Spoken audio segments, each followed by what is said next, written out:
Welcome to Holding Space with Authentically Amy. This is a place where you don't have to perform, prove, or hold it all together. You're allowed to exhale, to feel, to speak, or just be. Here, your truth is safe, your emotions are honored, and your soul is gently invited to the surface. I'm not here to fix you because I don't believe you're broken. I believe your soul already knows the way. My role isn't to give you advice, but to hold a steady frequency of love so you have space to rise. This podcast is an extension of my own healing. If you're here, you belong, and I'm honored to sit beside you. What feels heavy on your heart today that might feel better to talk about? So my whole world is connection and authentic connection. Oh, And I will probably spend out of 30 new people I meet every week, over half of them with a person who's surprised they brought up something they felt comfortable with that in most cases they didn't expect. I mhm. met a woman the other week and 6 minutes into the conversation, she suddenly brought up everything she was dealing with chronic health conditions. And I paused because she sort of said it in passing. And I asked if she was okay or I could help. And then within the span of 5 minutes, what she said was her biggest challenge was that acupuncture was working for her, but she needed a holistic acupuncturist. And I said, well, one of my closest friend's wives, that's what she does. My partner goes to her. You should meet Talia. And now she's going. It was what she Wow. needed, but we weren't there to meet about that. Yeah. And so, like the thing that lightens my heart, you said, let's start with the heavy, but like what always lightens my heart is when people connect with authenticity, when they actually literally hold space for what the person needs as opposed to what they want out of a conversation, you end up with a deeper relationship and one where the trust happens first. And so, a guy I met earlier today, he had had a very hard Monday. And as we started talking, he was going on what he thought was a tangent. And as we went deeper into that tangent, what he realized was that I was giving him the space to work through his ask to me. And in the end, when he made the ask, it was something that I could actually help with. Mm, And it built a bond because he was trying to understand this idea. Like in the world of connecting, it's called weak ties. The idea that your friend of a friend is maybe more useful than your close friend because you're in the same circle when you're trying to do business, network, find a charitable gift, help your kid, whatever it might be. Your closest circle might be close with you, but they're not effective for you. And so, a theory, a really amazing one years ago, was this idea of weak ties. And he asked me if I loved practicing weak ties, and I said no. And he thought, you're a connector. I mean, this is what my book is, my banner here. Like, you must know the theory. And I was like, of course I know the theory. But when you perceive something as weak, you view it as passing. You view it as something to overcome, to push away. And so if a connection is perceived as weak, you might not be respectful to that connection. The goal is to make it strong. mm, The goal is to get it to a good. place where trust is built. And in my world, trust is only built through action. So you have to hold space to learn what actions you can take to help other people. And if you can't help, you have to do the thing that no one wants. And I'll tell you my hard situation. You have to hold space for the thing no one you can't help somebody with, but the fact you keep checking without them having to ask gives them what most people in this world crave, which Mm, is that we are all inherently alone. We are all struggling with things that no one else understands the extent of because we're leading our own lives, not somebody else's. Then the most important thing when people are in a challenging space, from the way that I look at connection and community building, is actually to get to a point where somebody actually feels heard and seen without having to shout out that this is what they need. oh, right. Yes, I love it. Yes. I just keep saying it's holding space is just providing a safe place for people to be human, for not have to, for not having to, like you said, shout out and scream to get people's attention. But and the same thing happens to me. I'll be in grocery stores, in the doctor's office, wherever I am out in public.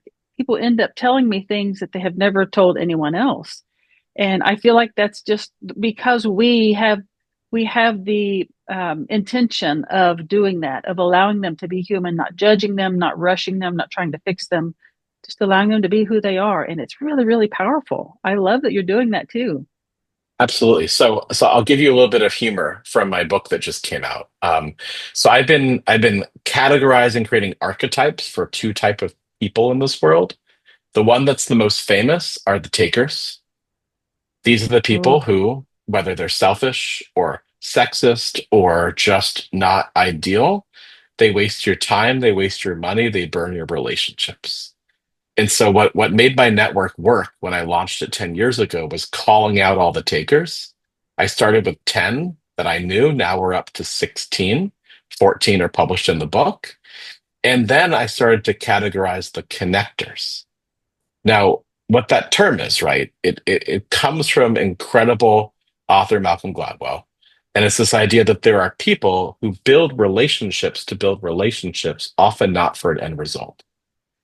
And everyone assumes the connector is the person who holds the party, forms the book club.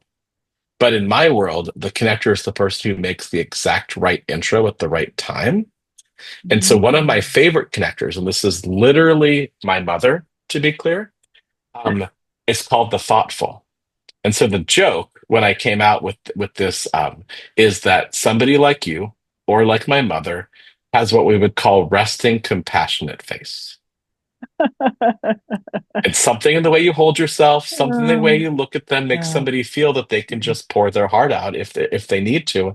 And oftentimes, and I have this to a degree as well, they're surprised they needed to. Hmm. But we who are thoughtful connectors are never surprised because it happens to us all the time. It just never happens to those people because their world is all these closed circles of people who say they're there for them, but don't give them the space because whatever those people are dealing with, they are so, they deal with their own stuff in such a less ideal way that they don't have Yeah. the space to have space for others. Yes. Whereas a thoughtful connector will literally hear from 10 people. And somebody will talk about how they love reading, but they're lonely. And somebody else will talk about the fact that two of the members of their book club left. And that connector will go, Lonnie is a great reader. She should join your book club, Dolores. And then Dolores will go, I've been looking for somebody.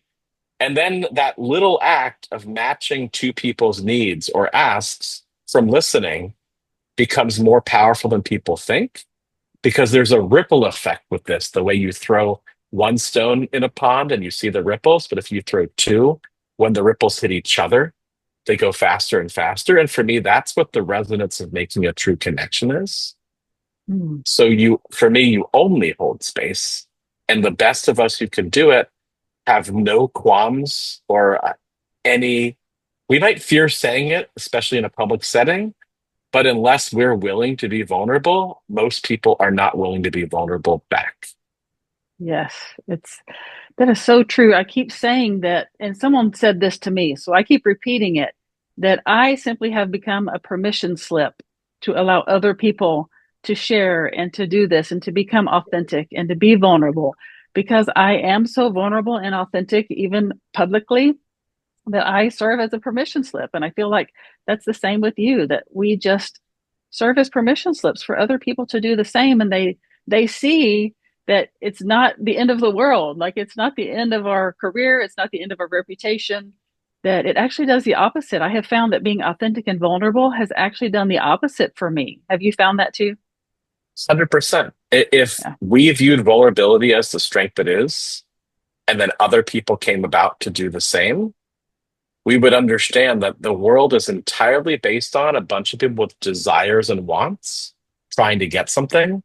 But if we actually are vulnerable enough to say what we need, once we match those together, magic happens from it. And you don't know that from somebody telling you that their life is fine. You don't have Yeah. that for somebody perceiving to be strong, that they're fine in their job, their business is doing well, that their marriage is doing well, that their kids are doing well.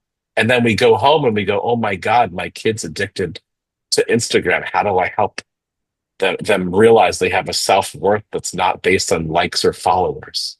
Or, Mm, my situation, which I've been very vocal and public about, which is, I'm lucky to have two healthy living parents at 80 and 87. But my dad has had repeatedly every couple days to every week to month some change in his quality of life that we just know it's not going to get better.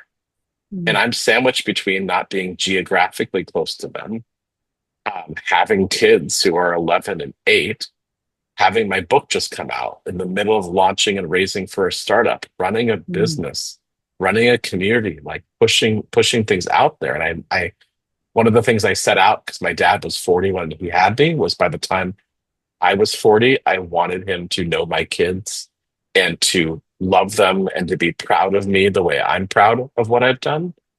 And now I'm 46 and I've surpassed that, but the psychology is the same, which is I yeah, need him to be in my life to be part of championing everything that I have. And at the same time, my book came out, it became a bestseller. But the next day, from having my book out, I was down in Florida helping take care of him and my mom, shut off from email, shut off from the social media I was compelled to do because family came first. And I was fortunate I did enough legwork to not ruin my book trajectory.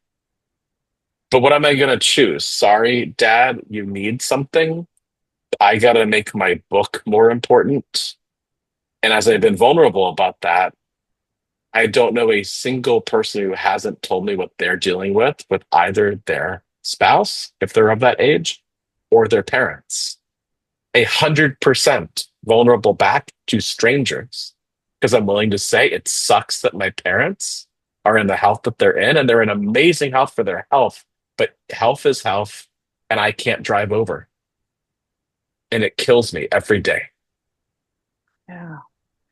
yeah. It just, and I feel that because my parents are in their mid to late 70s, and my dad had a stroke I'm several sorry to months ago. hear. He's doing really well, for that condition. But at the same time, I feel like what you're sharing, I think that's what happens is when we're vulnerable and we allow our emotions to come out, it connects us with other people because one of the things that I talk about a lot is emotions and how we're taught to suppress them. We're taught to push them down and to tell ourselves that we're horrible humans if we feel anything, but that emotions are part of our communication systems and that they're there to help tell us something and send us a message. And we can't receive that message if we keep pushing them down. But being vulnerable is a way to help connect us emotionally, which is what we need, which is what this world needs.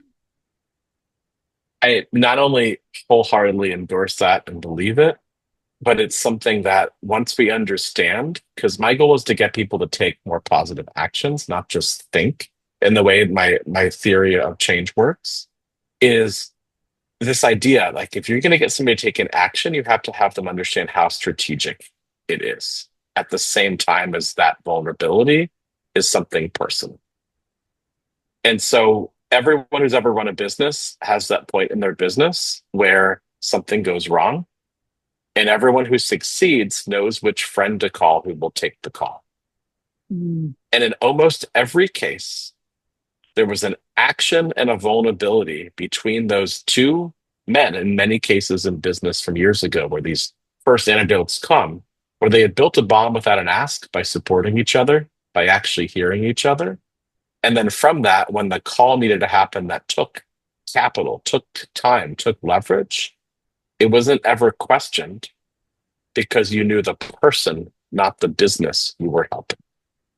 And we've been taught in yes. networking, just get to the person, get to the next person. We've been taught, honestly, since World War II, to push our emotions down, to suppress them. And every decade of a new revolution has been a different way to be provocative with how we share with the world. It's where now every piece of music that's popular often has a curse word. Whereas Mm-hmm. it was a big deal in the 90s to say something had explicit lyrics. Now, like, we don't cringe when like the incredible soundtrack of Hamilton has curse words because it's cool. It's great. My daughter knows the lyrics and I Yeah. couldn't hide her from it. I just have to accept that as the reality. But what we haven't been taught is what the strengths of curiosity and vulnerability are. This was one of the most astounding things that my co-author Noah Askin and I found in our book, right? So our role was I live this world of running a global network and connecting all the time. And he's an incredible tenured professor, Harvard trained, who knows the social science research, and he lectures about this. And I went out, Amy, and I said, well, I'll ask you this. Out of every 10 people you meet, how many are generally curious back to you when you express curiosity to them? Out of 10, what do you think? What percentage?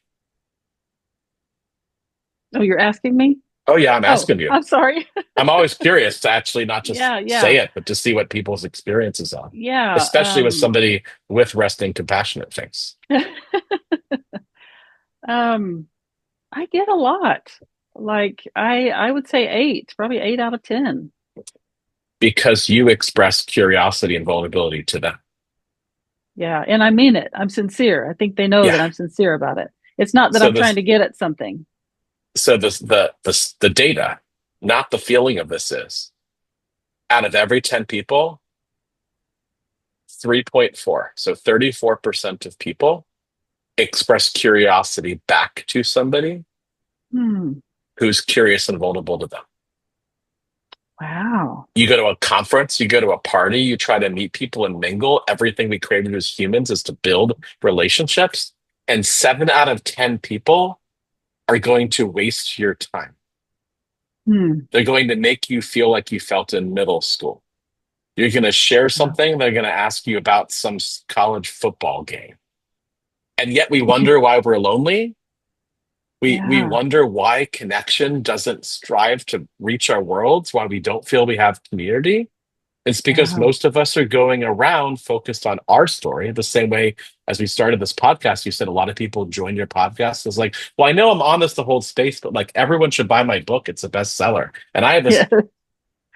the minute you talk at somebody, you're not talking to them. Mhm. And the biggest thing people fail to realize is when you meet somebody new, you have no clue the trusted relationships or power they have behind them, that it could simply be unlocked by giving them the time, hearing them, and opening up possibly doors for them. Hmm. And, Yeah. and that's why I go back to like, it has to be strategic. You have to understand that this is a practice, that there is something in it for you selfishly if you are also selfish in learning about somebody, offering them generous acts of kindness and expressing gratitude.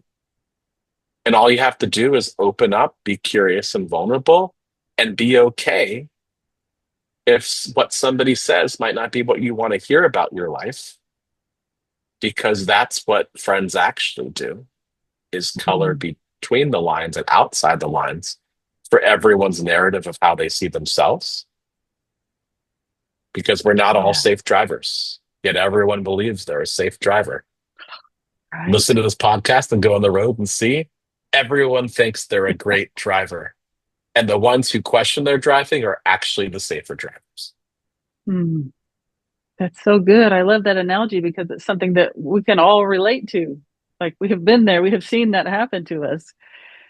Talking about the concept of curiosity in relation to emotions, that I created an emotion frequency chart that I took Mhm. 100 different emotions and I put them into 10 different stages based on their vibrational frequency, Oh, and helping amazing. people, yeah, and helping people learn to identify where they are on the chart, and then how to move up the stages to increase their frequency or increase their outlook, their optimism. But I teach that we have to come at it from a place of curiosity, that when we, like, if we're in anger, I know on the chart I'm in anger, I want to move up to the next level, that I can't talk myself out of anger. I have to question myself. Curiosity. What caused this? What just happened, or what happened to make me feel this right now? What do I need to do with it? And how does it feel in my body? And just a place of curiosity. And I found it's really powerful. I'm helping individuals, businesses, schools, communities increase and improve their environments because they're coming at it from a place of curiosity instead of blame, assigning blame. And Yeah. curiosity is so powerful. It is so, so powerful. But we're not really taught how to do that. So I love that you brought that up because it is, So there's so so much tell me, power right, because there. I would love to see this chart and help you get this to the right people as well, who Oh, can really not just benefit your business, but benefit from it. Um, how much have you seen, knowing that a lot of the world opens up to you as it does to me? How much have you seen trauma affect people's ability to name their emotions or handle the more negative parts? And sort of where have you seen that play into people that are better able to overcome it? I have my own theories from the book, but I'm curious more about yours because you've done this to a much greater extent than I have. well, trauma does, it kind of provides fog, or it gives us a foggy place, because we have this built in already, that this experience that we have had. And so it filters everything. Like everything that we experience goes through the filter of our trauma, if that makes sense. Of course. And so it's projecting itself pretty much on everything we experience until we deal with that trauma and understand it and allow it to serve its purpose, and are ready to move beyond it. And so whatever that trauma was, I find that anger, I used anger as an example. Excuse me. Anger and anxiety are really big ones. And of course, those are well known emotions. I Hmm. say a lot that we try to teach children in kindergarten emotions, and we teach them, like, on one hand, five different emotions. This is anger, this is sadness, this is joy, this is anxiety, the five different emotions. But we give them a face, we show them a picture of a face. This is what anger looks like. This is what Hmm. anxiety looks like. And I'm like, no, no, this is what anger feels like in my body. Sorry, I'm passionate about this, so I get a little worked up. No, no, But no. I am the same. I went from being a kid who had a large spread of emotions to having to sort of suppress them to hide when I didn't fit in. And then when I did not deal with them, it all came out in my 20s. And I was somebody who no one ever thinks could have anxiety. Unless you know me well, I'm always seen even keeled and not angry. Two of my worst traits I have worked on for over half my life now are how to curb those tendencies of anger, which come from my triggers of hypocrisy and injustice. That's what gets me. And any anxiety that I used to feel, I've been fortunate for years to be in control, always came down to not feeling heard, not mm, feeling seen. yes. And I had to go deep to figure out what those triggers were and what the catalysts were to become a better person around. And as I, parent two young kids who are 11 and 8, I say something to them I know they won't get probably for another 15 years, which is how they react is a choice.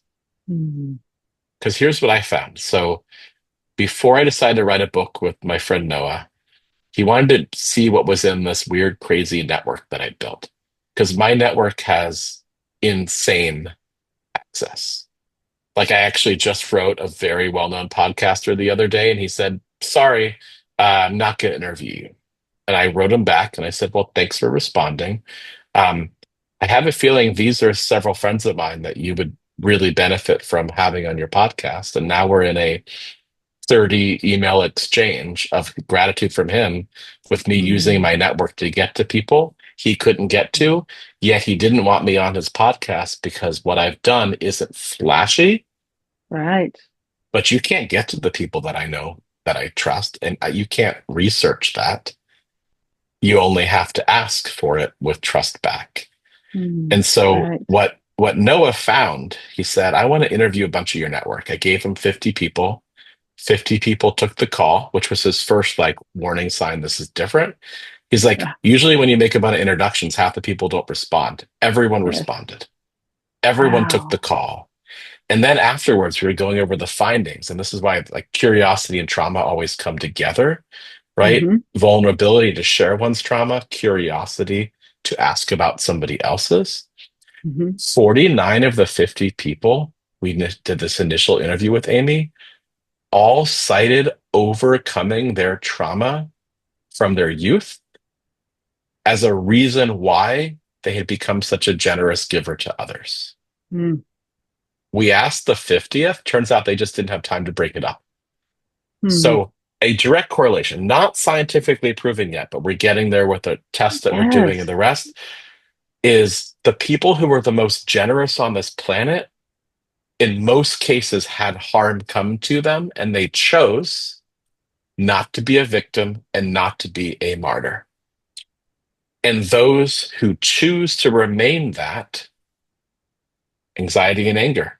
It's not me, Mm. it's somebody else. The blame game. Why am I still alone in my 50s? Why do my kids not talk to me? Why does no one like me at work? What is wrong with them? And we know it's internal, but we don't understand that we're not given space in particular to understand that the strength that has to come from this is the strength to chip away at the things that haunt us. And this is why I always go back to strategic, because one of my best connections ever, I sat and I talked about being divorced and what it was like. And this person opened up to me and told me that they were in the middle of a divorce. And then they Mhm. shared that that divorce was because of mental health challenges from their partner. And we cried together. I'm proud to admit it. And because they felt so trapped, as if they were giving up on the person, until I said to them, listen, this person had a lifetime to address these issues. You were their partner, not their therapist. Mhm. And this person paused, and the tears stopped, and they were fine. Mm. And this world of not understanding what real connection is, yet craving it, I thought we had the wake up call with COVID. We retracted into a much more challenging world where things seem more isolating than when we were trapped in our homes. And it honestly, it bothers me because the people who have power have more power. And we have a solution, which is to build purposeful community, to be vulnerable, to be curious, to embrace the diversity of our network. Meaning, the more we talk to people who don't look like us and talk like us, even in this day and age, the more are actually seen and heard at the core of who we are. Not that superficial nature of who goes to my church or my synagogue or loves my same sports team. Those might be affiliations. That's not depth of character and connection, Right. Yes. because there are only a certain number of people on this planet who have been refugees. There are only a good number of people, unfortunately, especially in areas where you live and where I hail from, who have friends who have been lost in the military. And that is a small percentage of Americans who know somebody of service, and an even smaller who knows somebody who died in service. Mm. But I do. Yeah. I actually have several friends. Mm. And one of them who's going to marry a close friend of mine, one of the first servicemen killed in Iraq, Second War, I still think about. Mm. And what's the harm in bringing that up? Right. What's the harm in hearing that? What's the harm in Yeah. some guys or some women who lost their friend 20 years ago bonding over that? It's not going to solve it, but it's going to start a conversation. Mhm. And yet, bravado, the way we're supposed to be, we don't build community around it. And I just believe that if we built community more intentionally, we would stop judging people for their differences. Yeah. Oh, I love that so much. It reminds me, I don't know how much you know of this, but I have shared this publicly that earlier this year I spent a week in a mental health hospital. I experienced a lot of success. I lived 10 years with a broken neck that went undiagnosed for 6 months, fought my way through all of that to gain much success in writing my book, and just wasn't prepared to, I didn't have the capacity to hold that much success at one time. And I just froze. So I spent a week in a mental health hospital. And one of the things that I learned from that experience is that strength is a paradox, that Mhm. society teaches us that strength. And I used society's version of strength to fight my way through living 10 years with a broken neck, to come out on the other side, to rebuild, to reclaim my life. And that Yeah. worked for me. But that version of strength wasn't working for me now. The version of strength I had to learn was the ability to fall apart and ask for help, to be vulnerable, to share what I'm dealing with, to share my insecurities, and to share all of my fears and my anxieties. And it was a very powerful thing to learn in that mental health hospital. And I came out changed. I don't say it changed my life. I say it changed me, Hmm. because one of the things I learned is that while we have some mental health issues, I don't really think we have a mental health crisis. I think our crisis is a presence crisis, Oh, that absolutely. I we mean, are so our devices are connecting us, but they're also disconnecting us, that we have that is exactly what you're saying, that we're craving this presence that we're not able to have because of things that are going on in our world and what society teaches us. yeah. So, two different things in response. So, besides also saying, and I know you've said this on your podcast, and it's a lot of how you become the person you were meant to be. Um, Thank you for sharing that, and thank you for being brave enough to say it in that way. Because in our current society, if you say I live with a broken neck and it went and got fixed, everyone's going to go, "Great, glad it got fixed." You can repair a physical ailment. But to say you went into a mental health situation in a hospital immediately pushes such judgment on that you have failed, you were Mm-hmm. unable to deal with it. And of course, everyone's hearing themselves going, "Oh my God, that could be me. I'm anxious. I'm upset. But we fail to make that a normative conversation. And yet, if somebody was running for president and they were depressed and anxious, and everyone who was depressed and anxious voted for them, be like 80% of the country. Right? Yes. If somebody were to say he was running for president, everyone who's ever been food insecure or health insecure or worried about paying their bills in a few months, will you vote for me? That'd be 74% of our country.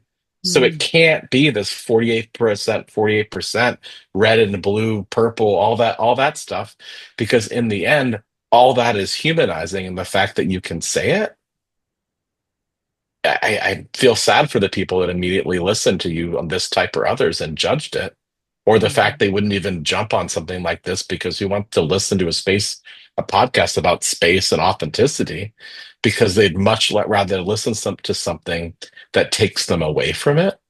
Mm-hmm. So I was thinking about this, the other day, especially now that I have kids who are starting, my older one to, really start to consume technology in a different way. Yeah. And, when I'll just take it for when I grew up, right? So when I grew up in the 80s, right, you watched the show that was on because you couldn't record it. Then you could record it and eventually you could fast forward the commercials.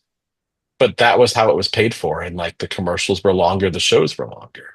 Mm-hmm. Then as technology changed, I know there's much smarter people than me that have already put this together. Our attention spans got shorter and the direct marketing became more attacking us. People doom scroll, and the reason they can afford to do that is every few things there's some advertisement. And instead of taking 30 minutes, or sorry, 30 seconds or 2 minutes to tell you to like buy a website with GoDaddy or use Geico versus Allstate, like Yeah. now it's like in 5 seconds at you. And so that Yeah. presence problem comes from fear that being vulnerable, going to connect with somebody, you might be rejected. So it's easier to not be rejected and accepted by something that's passive. And yet everyone there, when they're in a place of abundance, feels great. But when they're in a need, they don't know who to turn to, except for people who are more purposeful and intentional, people who transform themselves by actually figuring it out. Yeah. I I want to got say this. sick. Yeah, yeah, go ahead, please. Yeah. No, no, it hit me. I thought I was falling apart behind the scenes, silently, quietly, because of fear. We're talking about fear, because I was afraid that my book and my story is all about resilience and about being strong and not giving up.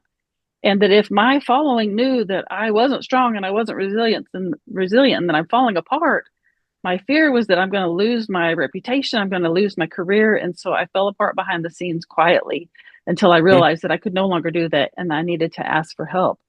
But when I came out of the mental health hospital and started sharing about it openly on my socials, hashtag authentically Amy, I was overwhelmed by the private messages I received from men Mhm. telling me. The women would comment publicly on my post. The men private messaged me and said, keep talking, keep sharing. You are helping us. You don't know you're helping us because we can't talk about this. So many of them said, we can't talk about this, but you're helping us. So keep doing it. And I was really struck by that, by how men feel like they cannot be vulnerable and talk about things like that openly for fear, because of the fear.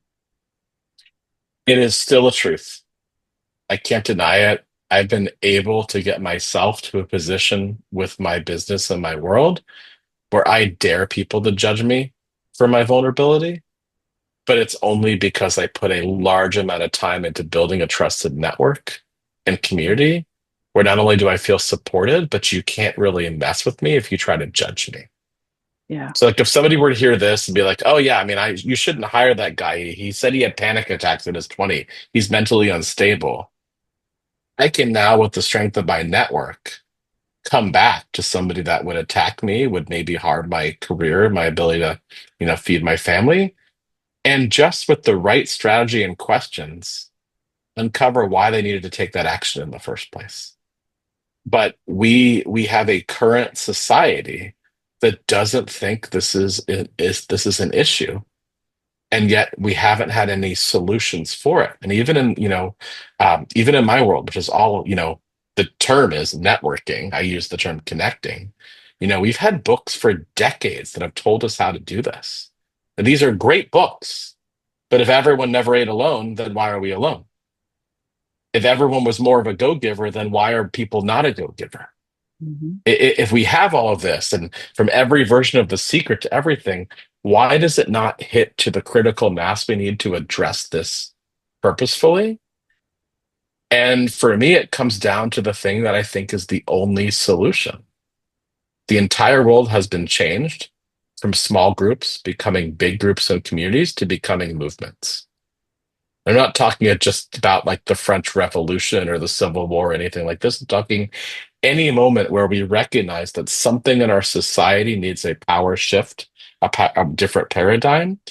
And every time it happens historically, it is individual voices becoming greater together than they were on their own.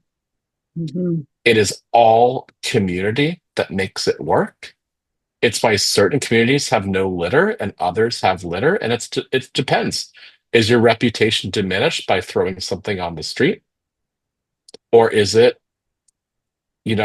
recognized by everyone going to the same trash can on the corner? It comes down to apathy. It comes down to intention, and like everything that I've written about, which is where, fortunately, my book is still being bought and people are benefiting from it, was this argument that you have to do the self work to be intentional and purposeful. You have to be ready to ask for what you need. At the same time, you have to insist upon that value system in the people around you.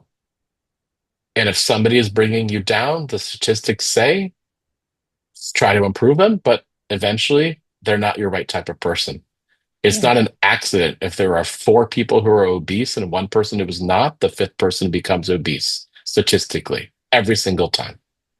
It is not an Yes. accident if three people are absolutely sexist pigs, then the other two who are not start to become more derogatory towards women in their language and their actions because the majority rules. And so the same could be true if you or I were in a group of three people who were selfish and depressed and inauthentic, we might have a hard time. But if there were three of us and the other two needed our type of approach, they would absolutely conform to be more authentic, more purposeful by virtue of that positive influence. Mm. And it's not that hard. If somebody's listening, especially to everything that you've done and me joining you for today, and the question is, who can you express gratitude for that has helped you? And then the ask is go call them now, pause the Mm. show, just say thank you. No ask, say thank you.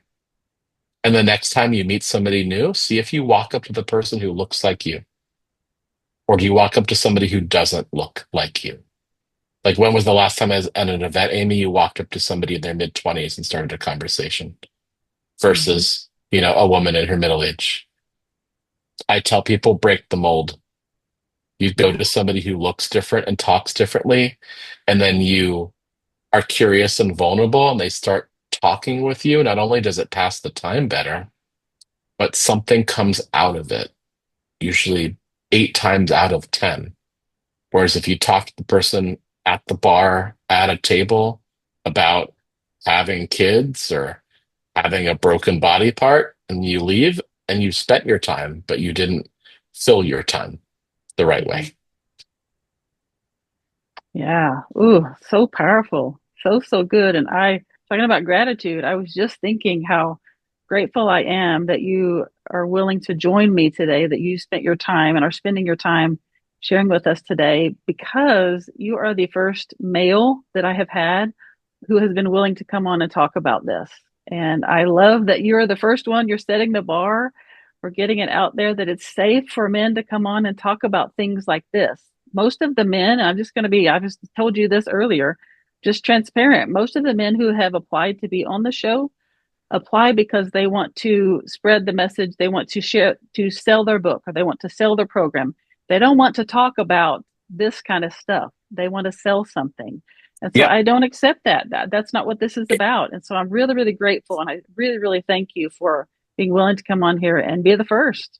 Of course. Well, I will try to get a few of my friends who are amazingly emotionally in touch men to follow suit. That's number one.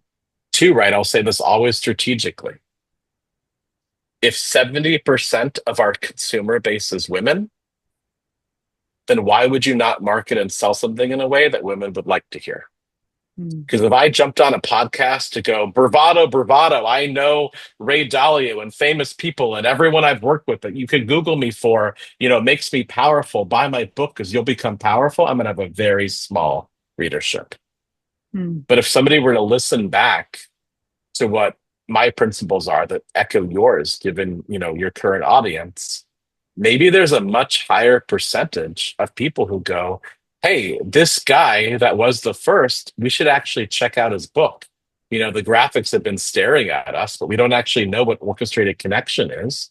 And then people Google me and they see me do something very vulnerable, which is play piano and have my music out there in this world that everyone can listen to as a classical composer and judge.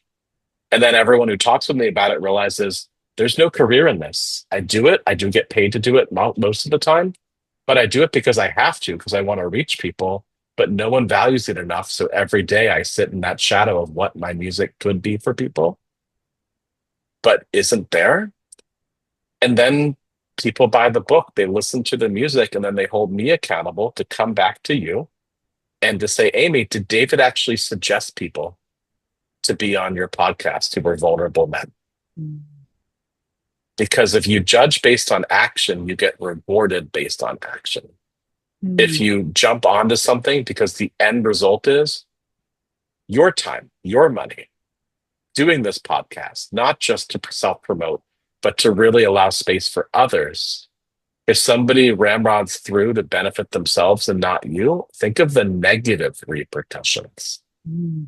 If That's that true. second man on here is a selfish a hole, Yeah. if they literally, even if it was from me, if they literally said, hey, like, I'm going to talk about what you want, and my space says, please buy my book, we don't understand our reputations are on the line every time we don't do what we say we're going to do. And our reputations are on the line when we express apathy as opposed to willingness, which means all those men who weren't on before me lost an opportunity to prove that what they were doing had value for everyone, as opposed to the Mm. value for people who were used to hearing them yell at them about it. And that is not a majority of this world. We Yeah. don't have time to hear some dude talk at you about what they think is important. We only have time to build connection and to feel that it adds value in the thing no one has enough time for, which is time to be purposeful, intentional, make our lives work and be heard doing it. It's why I think, my shameless plug, like you can orchestrate this. You can find resonance. And I would challenge any one of your listeners to name even 30 of the emotions on your chart. Mm-hmm. Yeah. I set this format up for a reason. Like, I don't introduce you. I just say your name, which I haven't yet because we just started talking. Like, we just jumped right in. But I have this format set up for a reason where I don't do introductions. We just start talking. I want my audience and myself to get to know you as a person. And then at the end, I'm going to say, like right now, because I want to be respectful of your time, to share whatever it is you want to share. What I want to know more about this book, what it's called, how they can get it, how I can get it. But it is that, like, I want the connection first. The connection has to come first before I will trust enough to be willing to say, okay, this person has something to offer now. What is it that you offer? Does that make sense? It makes total sense. It's the Yeah. same way I approach it. If you approach something with an end result, you're not sitting in the middle. If you want everything in your life to work out, you're not loving the journey of your life. If you were hiding things and you think that's okay about your life, you were living that life with pain, which means you're not living it as purposefully and intentionally as you need it to be. And so my book, which is called, that's the title, Orchestrating Connection. My name is David Homan. My co-author is Noah Askin. I run a global community called Orchestrated Connecting. So as I alluded to before, I'm a professional composer. I'm a musician. If you go to Instagram, which I didn't use 3 months ago, only my mom followed me, but now I do. It's the Connection Orchestrator. That or my website, homanmusic.com. You can hear my music. You can ask Alexa to play it. This guy who started talking about vulnerability, like I put it out there in musical form. I have since I was 12. I Oh, got sick when cool. I was 12. I stopped playing piano. When I came back into it, I started improvising. I haven't stopped. It's been 34 years of composing and writing music that my sister jokingly calls bathroom music because people listen to it privately and never share with each other. But it's the same mission, right? Like everything in the book is what we've been talking about. Can you find that resonance between people? Can you facilitate that with the right introduction, having really authentically and deeply heard somebody? Can you hold yourself and the people around you accountable, not for what they say, but what they do? And if you do that right, it becomes very clear that the thing we've been measuring all along, yet we don't actually have a score for, is one's reputation. And reputation is never built on what you say, it's built on what you do. Mm. And that is in a religious context, a spiritual context, an agnostic context. It's all the same. If somebody at a local church where you are says they're going to give the community a generous grant or host a potluck and then they don't do it, they're ostracized from that community. If they're Yeah. vulnerable and say they can't because their dad got sick, the community comes towards them and says, well, we're here for you Mm. now. If somebody says that their business is going to, shut down and everyone blames them for it, that means no one came to ask how they could help that business in the first place. And it might have taken that business owner to have a show of strength, or they might have been doing it and they didn't have a community around them because people focus on the transaction of that hardware store, not actually the reason why they needed it when they needed it. And the person who kept it going from their grandfather's legacy for years. We live in these things that we think are bucketed, yet the way we show up matters. The musical term that I use is that we can orchestrate it. We can take our melody, we could bring it together with others, make harmony. That's all the music and terminology education I'll give anyone. But when you think of an orchestra, it's simply making it bigger together. That's the symphony of people that change the world, that give us the support when we don't ask for it but need it. And it is the solution for me is to build purposeful, intentional communities, bring them together, and realize that when you look at polling, Very few people like the fact women make less than men. Mm. It's just they're not going to take the action to have a woman who is an equal to a man make the same for an equal job. And yet, Yeah. the reputation of a business, what would happen if we knew a business, a local one, was paying women less than men and we all stopped going? Mm. They'll change pretty quickly. It's not politics, it's reputation. Mm. What happens when we Yeah. live in a world where we say, whether this is a Christian or Jewish or Muslim or any faith based thing, that we believe that every child has a right to live, and then we judge people or countries based on whether their children are more important than somebody else's? That makes us hypocrites. If we believe it, then the action is we want to support everyone who believes that. And yet we don't hold ourselves accountable to all of this. It becomes polarizing when the basics are. If you had a home, ability to keep healthy and educate your kids and be happy, we wouldn't have strife in the same way because we'd have community. But we somehow don't want to meet our neighbors. We want to celebrate our passions and look at their differences. And then you say to somebody who doesn't look like you and talks like you, I went to a mental health institution, and they go, me too. Mhm. And that bond is not gender or race or age or circumstance. It's, oh, well, how Mm. are you feel being judged by that every single day? Because I get judged by that. How about you? And then we realize it's everyone around us who feels judged by their mental health, and they're being inauthentic because they're afraid of what happens. And then you come out of your situation going, I'm a super strong woman who has changed the way I see this. And now I'm more closer to the self I always was. Mhm. What resilience was it to walk around this world with a broken neck for a decade? What type of grit does that take, Amy? And how many other people are walking around with chronic injuries that won't get better, that are affecting how they treat other people? And which of them are generous and kind, and which of them are blaming the world for it? Yeah. It's a pretty clear line, the way I look at it. Mm. It's so interesting that you say that because when I was living with a broken neck, my oldest son was 16 at the time. And even at 16, he said to me, Mom, I think there are two kinds of people in the world: people who go through what you're going through and use it to become a victim and they blame other people. But people who take what you are going through and they use it as a stepping stone to become a victor, and they make their lives better for it, just the way you're doing. And at 16, that blew me away that he That's had such amazing.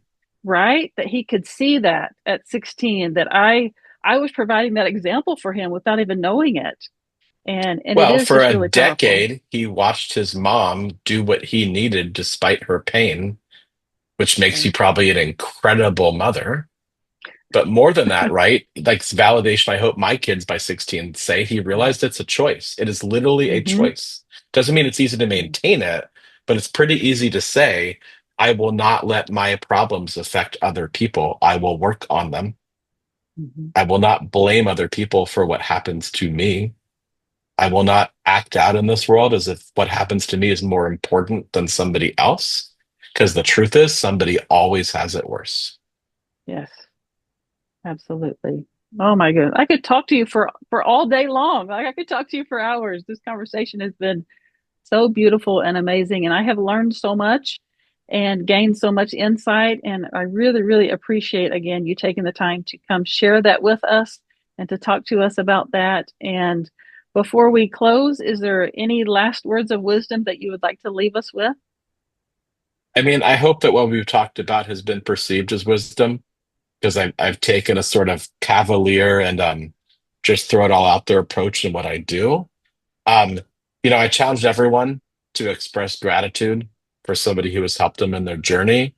What I always love to end with is this question to everyone, which is, and this is the challenge, right? Knowing we got a minute, right? So think about all the opportunities that you hope your life will have for you. What if you knew there were only 5 or 6 times in your life that you need to be ready for, or the right intro would change your life? Hmm. If that's what you want your life to be, the right scholarship, the right job, the right partner, whatever it might be, something right for your kids or your grandparents, why wouldn't you spend as much time as possible doing the work to be ready for that moment? Because at some point you're going to miss your last one and wonder where your life went. Or you can love the journey of being ready for that moment to realize that even if it comes, you love the journey anyway. And that's the point. I like people to take action. So that is the question for people to answer is, have you done enough work to be ready for your moment? Or is there more you can do to be curious, to be vulnerable, to embrace diversity to your network and act with generosity and gratitude without an expectation that something will come back for you? Because then when it does, that's when you know you were ready. Mm. Oh man, that hit me. Like I'm gonna have to journal about this one. David, leaving us with the bomb there. That's so good. Thank you. Thank you all for watching. Thank you for listening and tuning in. Please share this so that we can get this message out to other people. I will put all of David's links in the show notes so that you can find his website, his music, his book, all of those good things that he talked about in just one space there. And so until next time, I will be here holding space for you. Thank you for being here. And to my guest, thank you for your honesty, your courage, and your truth. It's an honor to hold space for people like you. If something in this episode stirred something in you, if you breathed deeper, softened, or felt a pull inward, consider this your invitation. Whether you're ready to share publicly or prefer to remain anonymous, I'd love to hold space for you too. This work isn't just for podcasts, it's for people everywhere. And I'm bringing it into businesses, schools, communities, organizations, anywhere humans need a place to be and for someone to hold space for them. To learn more or to schedule your own session or to be a guest on this podcast, visit www.getamyshelp.com or just reach out to me. I'll meet you with open arms and a quiet, sacred seat. Until next time, thank you for being beautifully, unapologetically human.